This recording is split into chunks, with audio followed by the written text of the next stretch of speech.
नमस्कार साथियों, एक बार फिर से आपके अपने इस YouTube चैनल पे आप सबका हार्दिक स्वागत है। मित्रों देखो, हम हिंदी साहित्य इतिहास का काल विभाजन और नामकरण पढ़ा था और उसमें सबसे पहला जो हमने इतिहासकार लिया था वो गारसा दैतासी लिया था। आज उसी कड़ी में हम जो दूसरा इतिहासकार ले रहे हैं वो है जॉर्ज ग्रियर्सन। हिंदी साहित्य इतिहास काल विभाजन नामकरण, और उसमें दूसरा इतिहासकार जो हम ले रहे हैं वो जॉर्ज ग्रियर्सन हैं। इनसे पहले भी यानी हिंदी साहित्य इतिहास के ग्रंथ लिखे गए थे, जैसे शिव सिंह सेंगर के द्वारा शिव सिंह सरोज लिखा गया था, मौलवी करीमुद्दीन के द्वारा भी लिखा गया था, लेकिन महत्वपूर्ण है जॉर्ज ग्रियर्सन। देखो, जॉर्ज ग्रियर्सन, इनके संदर्भ में कहा जाता है कि सच्चे अर्थों में हिंदी साहित्य का प्रथम इतिहास लिखने का जो श्रेय प्राप्त है वो जॉर्ज ग्रियर्सन को प्राप्त है। मैंने क्या कहा? सच्चे अर्थों में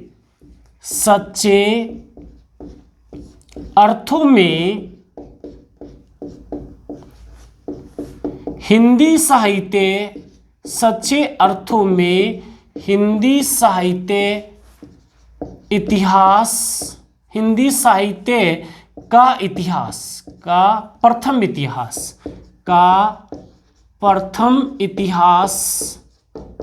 का प्रथम इतिहास लिखने का श्रेय किसको है? जॉर्ज ग्रियर्सन को है। एक एक बिंदु मैं लिखता भी जाऊंगा और एक एक बिंदु को समझाता जाऊंगा। सबसे पहला बिंदु हम ले रहे हैं, सच्चे अर्थों में हिंदी साहित्य का प्रथम इतिहास लिखने का श्रेय किसको दिया जाता है? जॉर्ज ग्रियर्सन को।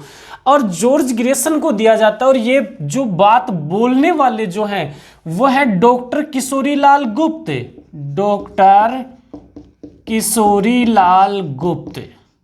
यानी डॉक्टर किशोरीलाल गुप्त ने कहा है कि सच्चे अर्थों में हिंदी साहित्य का प्रथम इतिहास लिखने का श्रेय जॉर्ज ग्रियर्सन को दिया जाना चाहिए। क्यों दिया जाना चाहिए? क्योंकि जॉर्ज ग्रियर्सन से पहले जितने भी इतिहासकार हुए हैं उन्होंने हिंदी साहित्य इतिहास लिखा, लेकिन उन्होंने काल विभाजन व नामकरण का कोई प्रयास नहीं किया था। जॉर्ज ग्रियर्सन के द्वारा, या हम कह सकते हैं जॉर्ज ग्रियर्सन ऐसे पहले व्यक्ति थे जिनके द्वारा हिंदी साहित्य इतिहास लेखन का तो काम किया ही किया गया, साथ साथ काल विभाजन व नामकरण का भी काम किया गया। तो काल विभाजन व नामकरण का काम करने के कारण डॉक्टर किशोरीलाल गुप्त ने जॉर्ज ग्रियर्सन के संदर्भ में कहा, सच्चे अर्थों में हिंदी साहित्य का प्रथम इतिहास लिखने का श्रेय किसको दिया जाना चाहिए? जॉर्ज ग्रियर्सन को दिया जाना चाहिए। अब बात करते हैं कि इन्होंने कौन सा इतिहास ग्रंथ लिखा था। ग्रंथ की बात करते हैं मित्रों कि इनका ग्रंथ कौन सा था। देखो, ग्रंथ महत्वपूर्ण ग्रंथ है, बहुत बार एग्जाम में सीधा ही पूछ लिया जाता है। The modern,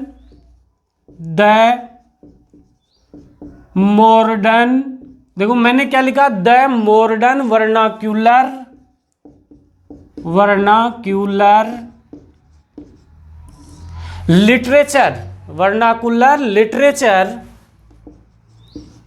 literature of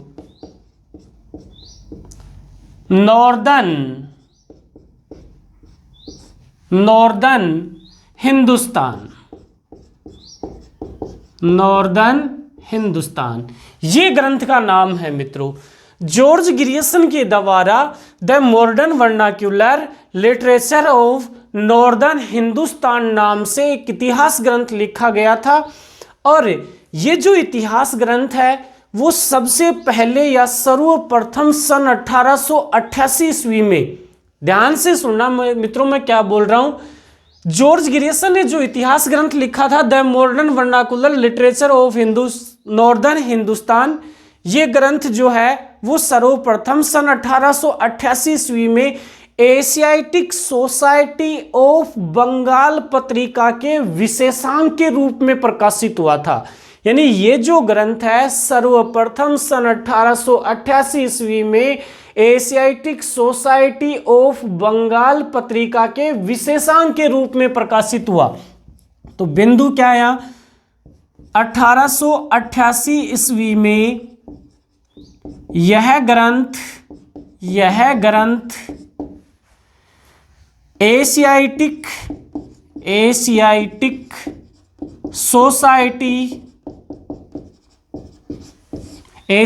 society दो सोसाइटी में ये भी कई लिख देते हैं भाई, सोसाइटी ऑफ बंगाल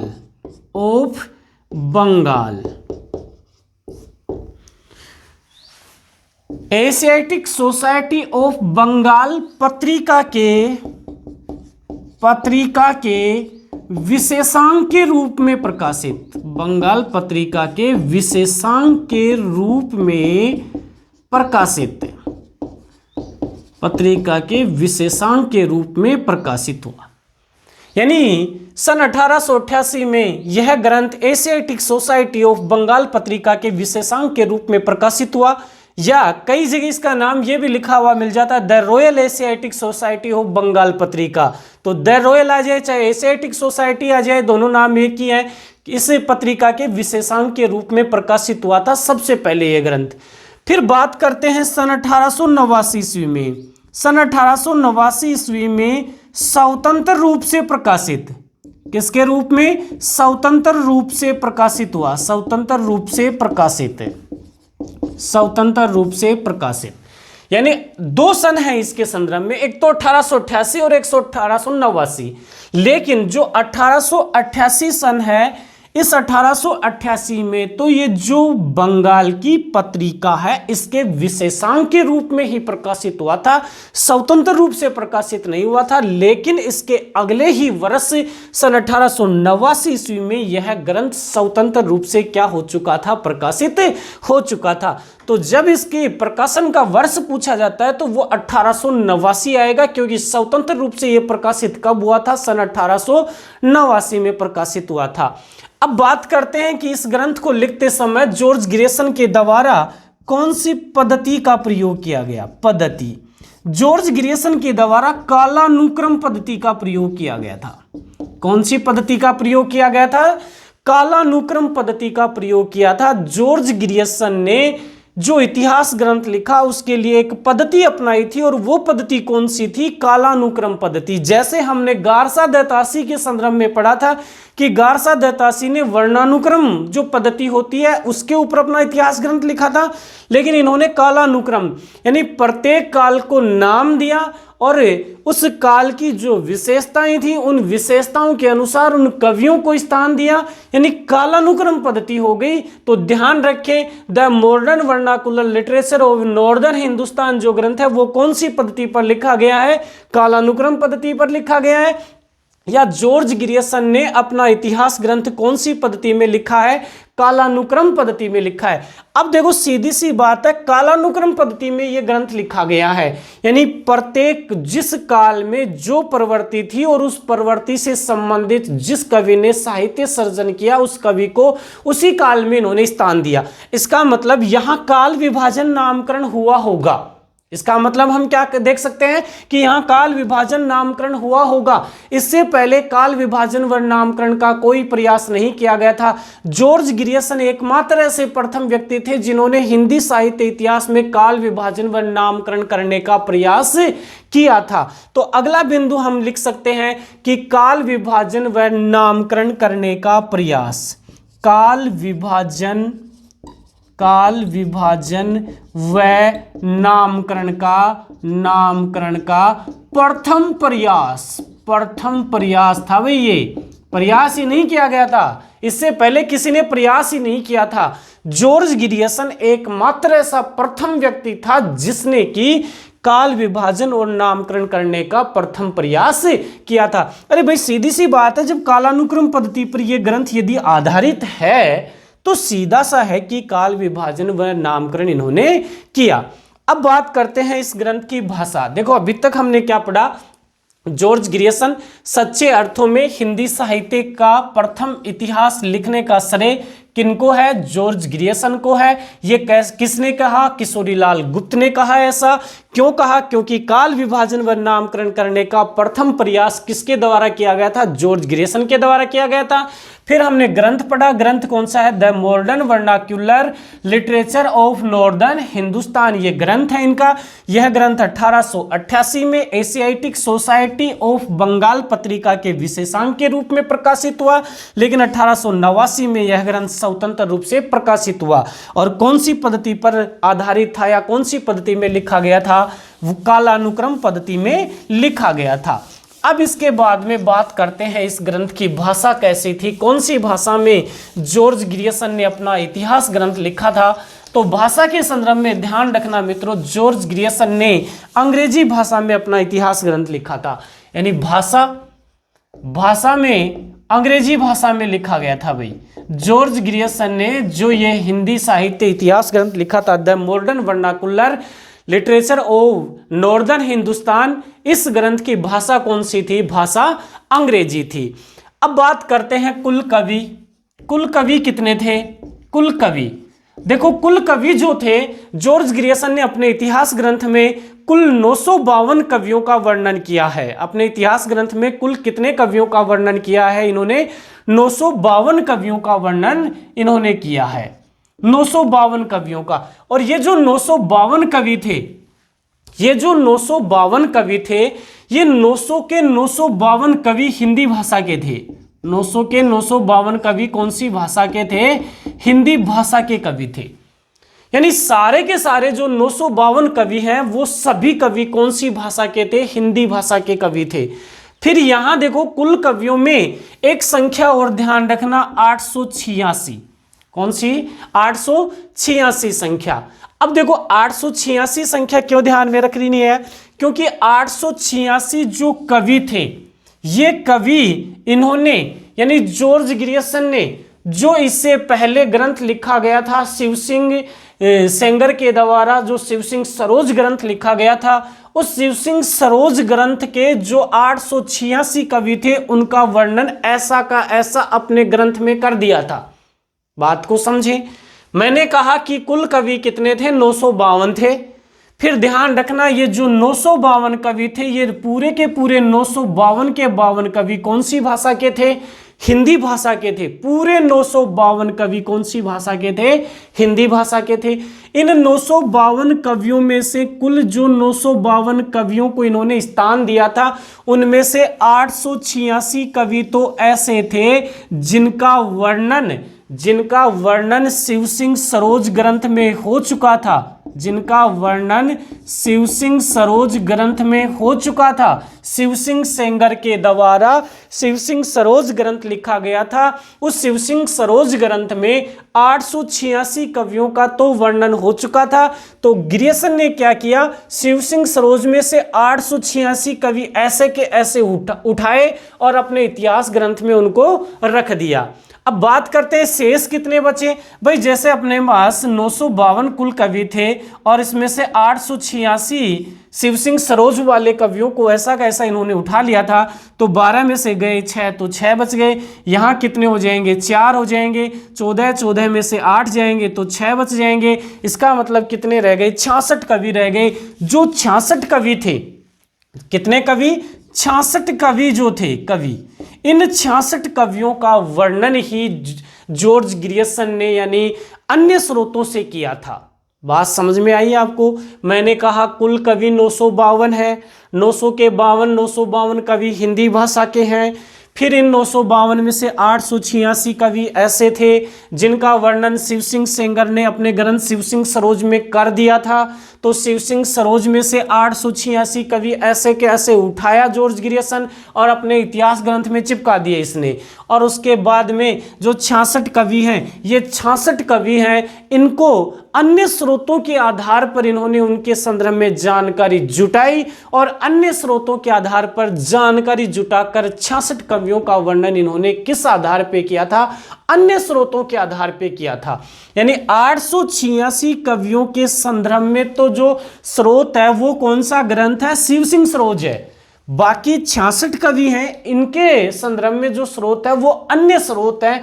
ये अन्य स्रोतों के संदर्भ में देखो अनेक प्रकार के ग्रंथों का नाम लिया जाता है, भक्तमाल का भी नाम लिया जाता है, गोसाई चरित का नाम लिया जाता है, कालिदास हजारा का नाम लिया जाता है, तासी का नाम लिया जाता है, यानी गारसा द तासी वाला जो इतिहास ग्रंथ था उसका भी नाम लिया जाता है। इस प्रकार से अन्य इतिहास ग्रंथों से इन्होंने जानकारी जुटाई और 66 कवियों का वर्णन किया। ये बात हो गई कुल कवियों के संदर्भ में। भाषा हमने देखी, भाषा अंग्रेजी है। फिर कुल कवि हमने देखे, कुल कवि कितने हैं? 952 कवि हैं। अब इसके बाद में देखो, इसके बाद में क्या आता है, देखो मित्रों, अब जो ये देखो जॉर्ज ग्रियर्सन थे, भाई सीधी सी बात है, हम हिंदी साहित्य इतिहास ग्रंथ लिख रहे हैं, हिंदी साहित्य का इतिहास ग्रंथ लिख रहे हैं। तो जब ये हिंदी साहित्य का इतिहास ग्रंथ लिख रहे थे तो इन्होंने जो अरबी, फारसी, या हम ये कहें कि संस्कृत, अरबी, फारसी, उर्दू, संस्कृत, इन सब की जो कवि थे उन सब के कवियों को यानी छोड़ दिया और उन सब के कवियों को छोड़कर केवल हिंदी के कवियों को अपने इतिहास ग्रंथ में इन्होंने क्या किया था? स्थान दिया था। तो हम बोल सकते हैं हिंदी साहित्य की दृष्टि से, हिंदी साहित्य की दृष्टि से प्राकृत से पहले देखो अरबी, फारसी, प्राकृत, उर्दू, अरबी, फारसी, प्राकृत, उर्दू, इसके अलावा संस्कृत को छोड़कर यानी अरबी, फारसी, प्राकृत, उर्दू, संस्कृत के जितने भी कवि थे इन सभी कवियों को छोड़कर केवल हिंदी भाषा के कवियों का, केवल हिंदी भाषा के कवियों का वर्णन, केवल हिंदी भाषा के कवियों का इन्होंने क्या किया था? वर्णन किया था। ये इनका यानी एक बहुत ही महत्वपूर्ण प्रयास था। यानी केवल और केवल जो अन्य भाषाएं थी उन अन्य भाषा के कवियों को इन्होंने छोड़ दिया था और अपने हिंदी साहित्य इतिहास ग्रंथ में केवल कौन से कवियों को स्थान दिया था? हिंदी के कवियों को स्थान इन्होंने दिया था। फिर हम कहते हैं डॉक्टर नगेंद्र और जो किशोरी लाल गुप्त जैसे विद्वान हैं, इन्होंने हिंदी साहित्य का इतिहास लिखने का जो गौरव है वो जॉर्ज ग्रियर्सन को ही दिया है। डॉक्टर नगेंद्र और किशोरी लाल गुप्त जैसे जो विद्वान हैं उन विद्वानों ने हिंदी साहित्य का प्रथम इतिहास लिखने का जो श्रेय है वो किसको दिया है? जॉर्ज ग्रियर्सन को दिया है। कौन कौन से विद्वान? डॉक्टर नगेंद्र तथा किशोरी लाल गुप्त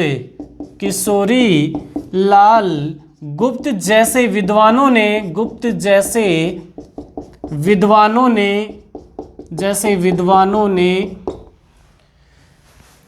हिंदी साहित्य का प्रथम इतिहास लिखने का श्रेय दिया। यानी हिंदी साहित्य का प्रथम इतिहास लिखने का जो श्रेय है वो जॉर्ज ग्रियर्सन को किसने दिया? डॉक्टर नगेंद्र तथा किशोरी लाल गुप्त ने दिया। और यह जो ग्रंथ है यानी 12 कालखंडों में विभाजित है और प्रत्येक कालखंड जो है वो प्रत्येक कालखंड एक काल विशेष की हमें सूचना देता है। एक काल विशेष की, इस काल में कौन सी प्रवृत्तियां थी या कौन कौन सी प्रवृत्तियां नहीं थी, सभी की हमें क्या देता है? सूचना देता है। इसके बाद में आता है मित्रों, जॉर्ज ग्रियर्सन जो हैं इन्होंने साफ साफ लिखा है कि मैंने जब ये हिंदी साहित्य इतिहास ग्रंथ लिखा तो मैंने इन ग्रंथों का क्या किया था? सहारा लिया था। यानी जॉर्ज ग्रियर्सन ने ईमानदारी का परिचय दिया। किसका परिचय दिया? ईमानदारी का परिचय दिया। ये लिखते हैं जॉर्ज ग्रियर्सन की तासी यानी गारसा द तासी, शिव सिंह सरोज। अब शिव सिंह सरोज के साथ साथ हम ले सकते हैं भक्तमाल के साथ साथ कालिदास हजारा।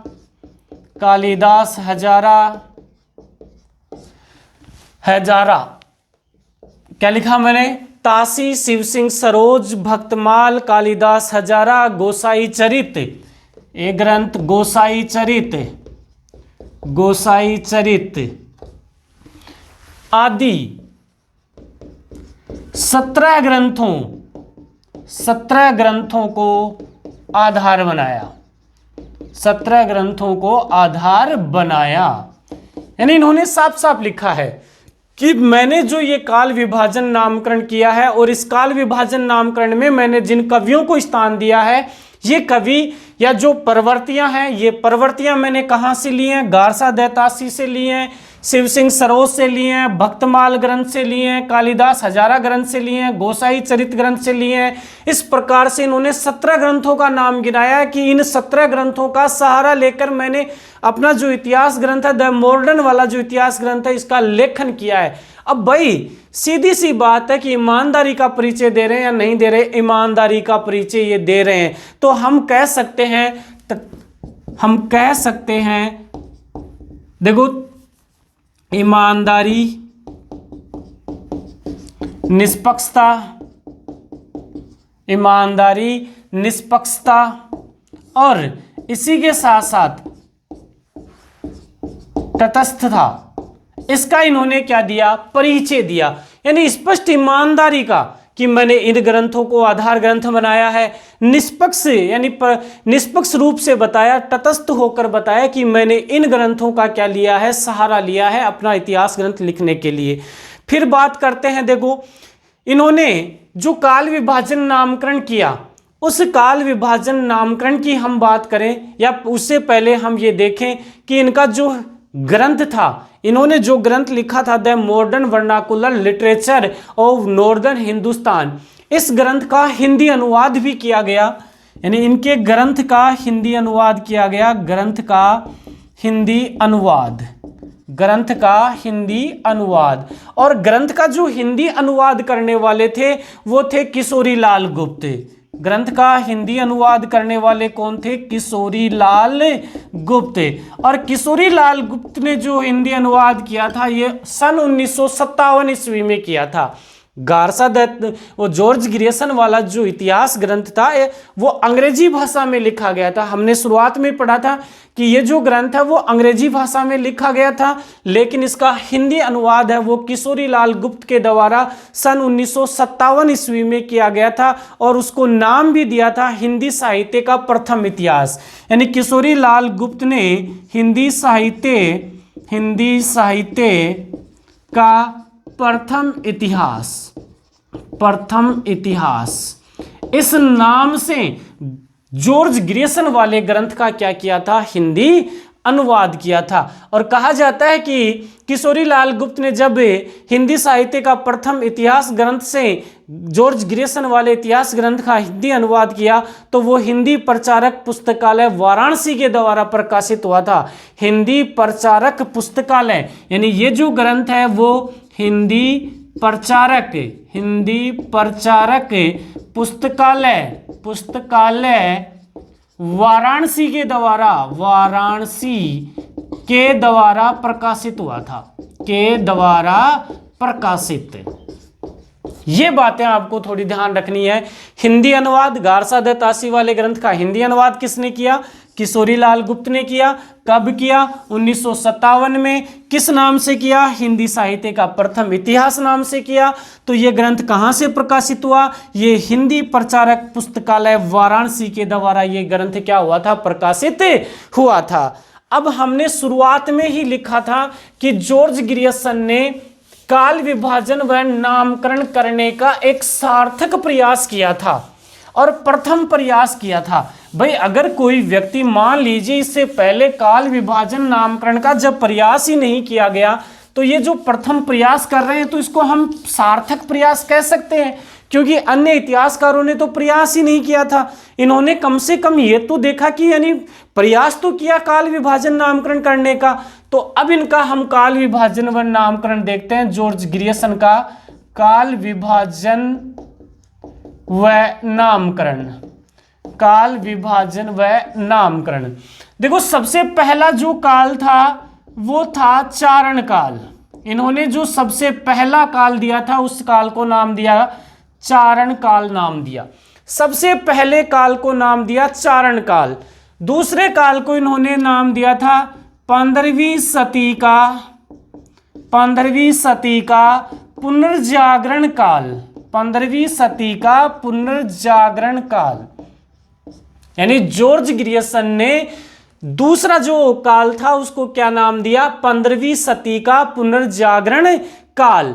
तीसरा जो था उसको नाम दिया जायसी की प्रेम कविता। जायसी की प्रेम कविता, तीसरा जो काल है उस काल को क्या नाम दिया? जायसी की प्रेम कविता। चौथा जो आता है वो आता है ब्रिज का कृष्ण संप्रदाय। ब्रिज का कृष्ण संप्रदाय, चौथा जो काल था उस चौथे काल को इन्होंने क्या नाम दिया? ब्रिज का कृष्ण संप्रदाय। पांचवा जो काल था उसको इन्होंने नाम दिया मुगल दरबार। पांचवा जो काल था उसको क्या नाम दिया? मुगल दरबार। छठा जो था उसको नाम दिया तुलसीदास। छठे को नाम दिया तुलसीदास। इसके बाद में सातवें की बात करें तो सातवां था रीति संप्रदाय। सातवां क्या था? रीति संप्रदाय। रीति संप्रदाय के बाद में आठवें की बात करें तो आठवां था तुलसीदास के अन्य प्रवृत्ति। तुलसी के अन्य प्रवृत्ति, ये आठवां था। इसके बाद में नवे काल की बात करें तो नवा काल था 18वीं शताब्दी। 18वीं शताब्दी, यानी नवा काल क्या था? 18वीं शताब्दी था। उसके बाद में 10वां काल था कंपनी के शासन में हिंदुस्तान। कंपनी के शासन में हिंदुस्तान। कंपनी के शासन में हिंदुस्तान। और 11वां जो था वो था महारानी विक्टोरिया के शासन में हिंदुस्तान। 11वां जो था महारानी विक्टोरिया के शासन में हिंदुस्तान। और जो 12वां था उसको नाम दिया था विविध अज्ञात। 12वां जो था उसको नाम इन्होंने क्या दिया था? विविध अज्ञात। ये इन्होंने क्या दिया था? काल विभाजन व नामकरण किया था, यानी 12 कालखंडों में इन्होंने विभाजित किया था। पहला चारण काल, दूसरा 15वीं सदी का पुनर्जागरण काल, तीसरा जायसी की प्रेम कविता, चौथा ब्रिज का कृष्ण संप्रदाय, पांचवा मुगल दरबार, छठा तुलसीदास, सातवां रीति संप्रदाय, आठवां तुलसीदास के अन्य प्रवृत्ति, नौवां 18वीं शताब्दी, 10वां कंपनी के शासन में हिंदुस्तान, 11वां महारानी विक्टोरिया के शासन में हिंदुस्तान, और 12वां जो काल था वो था इनका विविध अज्ञात, यानी जो शेष रह गए वो। अब यहां देखो मित्रों, जो चारण काल था इसकी समय सीमा इन्होंने 700 ईस्वी दर्शाई है।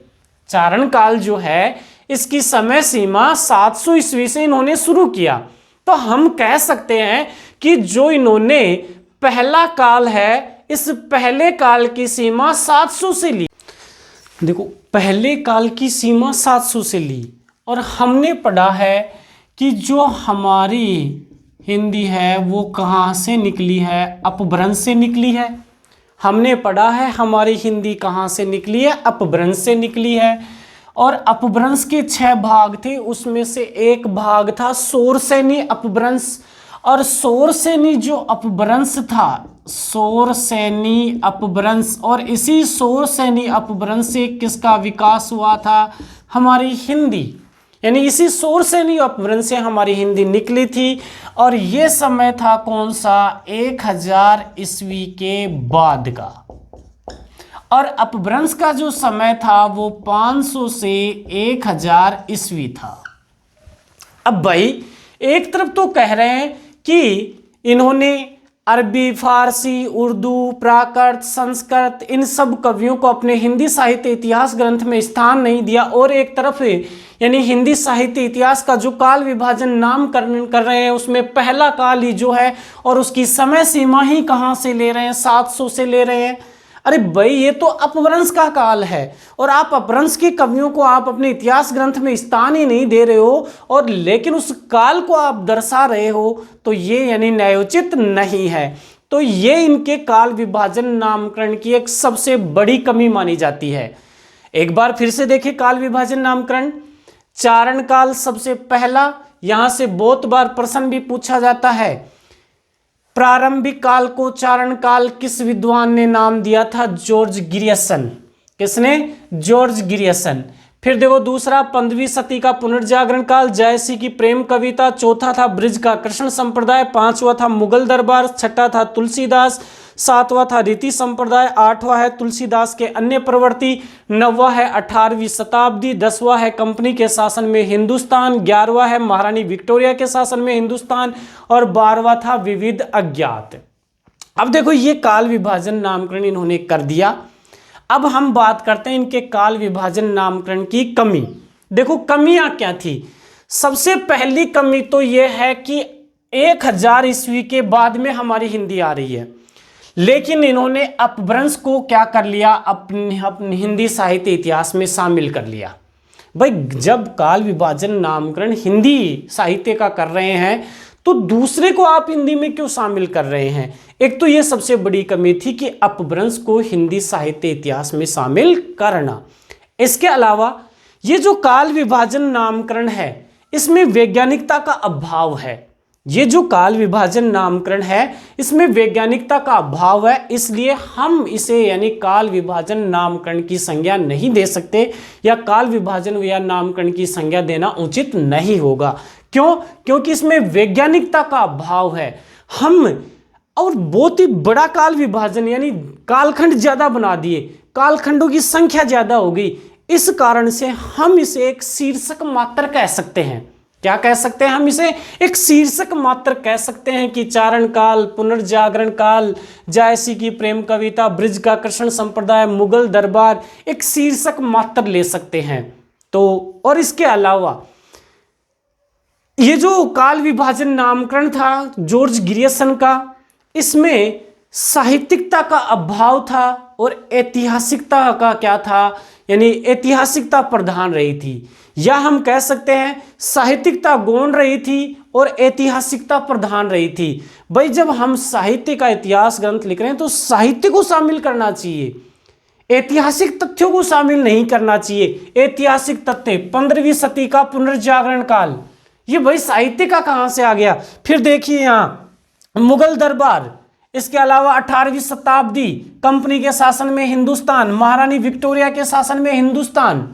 तो इस आधार पे हम कह सकते हैं कि इसमें ऐतिहासिकता प्रधान है जबकि साहित्यिकता क्या है? गौण है।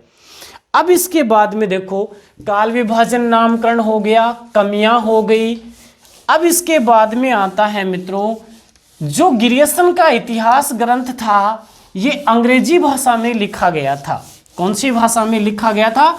अंग्रेजी भाषा में लिखा गया था। और अंग्रेजी भाषा में लिखा होने के कारण यानी हम कह सकते हैं कि अंग्रेजी भाषा में लिखा होने के कारण, अंग्रेजी भाषा में लिखा होने के कारण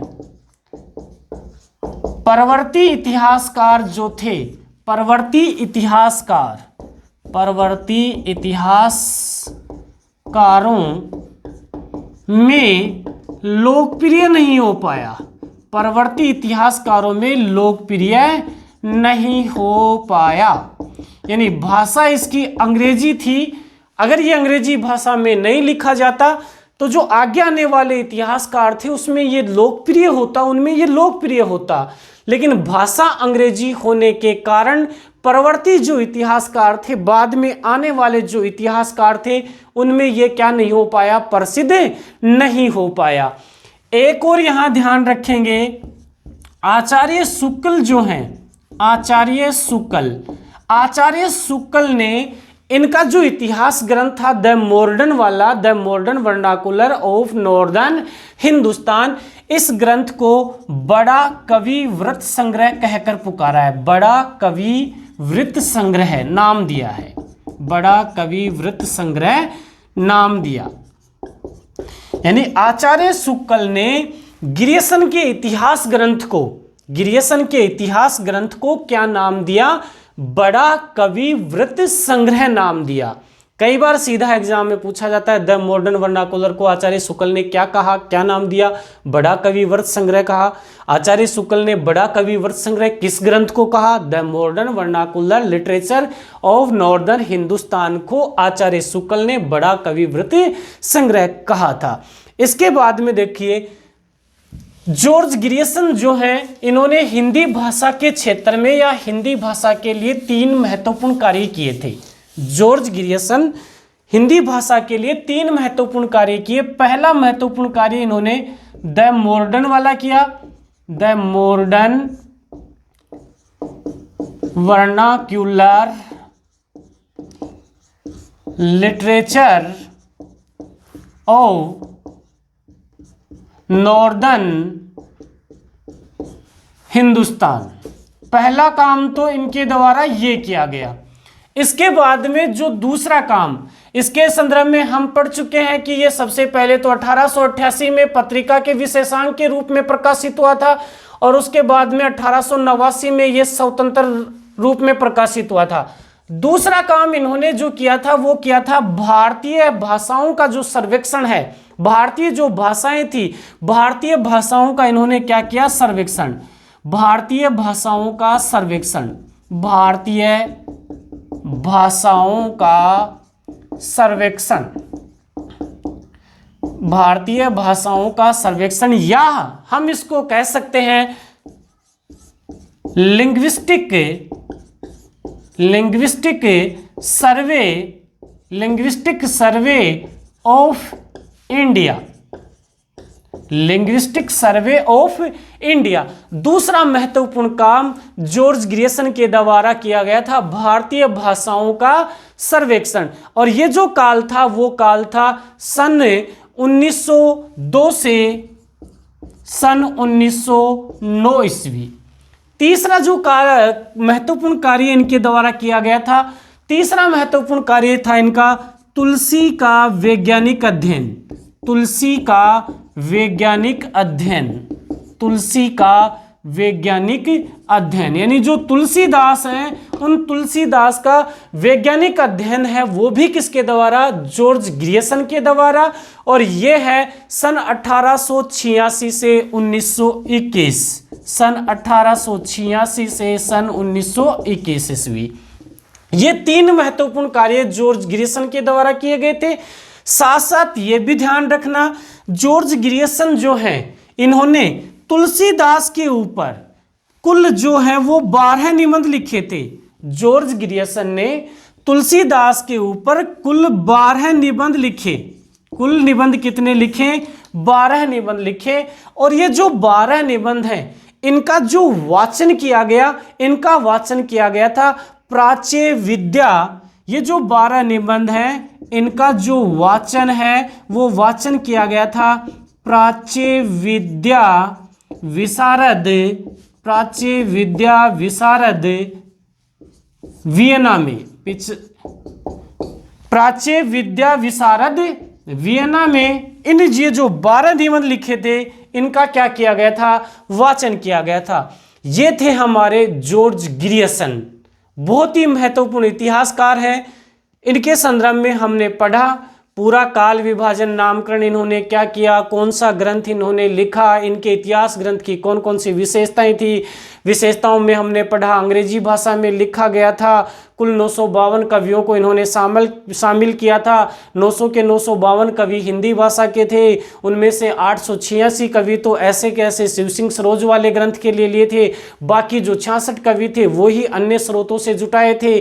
फिर हमने पढ़ा कि ईमानदारी और निष्पक्षता का इन्होंने परिचय दिया था, क्योंकि इन्होंने जहाँ से भी आधार, जिस ग्रंथ को आधार बनाया उस ग्रंथ का बाकायदा इन्होंने नाम दिया था। उसमें अपना हमने पढ़ा था कि गारसा दैतासी ग्रंथ का इन्होंने नाम लिया, भक्तमाल का इन्होंने नाम लिया, गोसाई चरित का इन्होंने नाम लिया, शिव सिंह सरोज का नाम लिया, कालिदास हजारा का नाम लिया, और कुल ऐसे 17 ग्रंथ थे जिनका इन्होंने नामकरण अपने हिंदी साहित्य इतिहास ग्रंथ में दिया था कि मैंने इन ग्रंथों को आधार स्रोत बनाया है।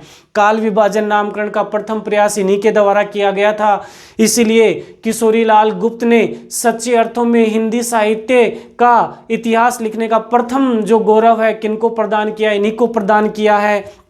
डॉक्टर नगेंद्र भी कहते हैं कि हिंदी साहित्य का प्रथम इतिहास लिखने का गौरव जॉर्ज ग्रियर्सन को दिया जाना चाहिए। फिर हमने पढ़ा किशोरी लाल गुप्त के द्वारा सन 1957 ईस्वी में इनके ग्रंथ the modern vernacular literature of northern Hindustan का हिंदी अनुवाद किया गया, और वो हिंदी अनुवाद किस नाम से किया गया था? हिंदी साहित्य का प्रथम इतिहास के नाम से किया गया था, जो कि कहाँ से प्रकाशित हुआ था? हिंदी प्रचारक पुस्तकालय वाराणसी के द्वारा प्रकाशित हुआ था। तो ये बहुत सारी हमने महत्वपूर्ण बातें जॉर्ज ग्रियर्सन के संदर्भ में पढ़ी। मिलते हैं अगली क्लास में, तब तक के लिए मित्रों धन्यवाद।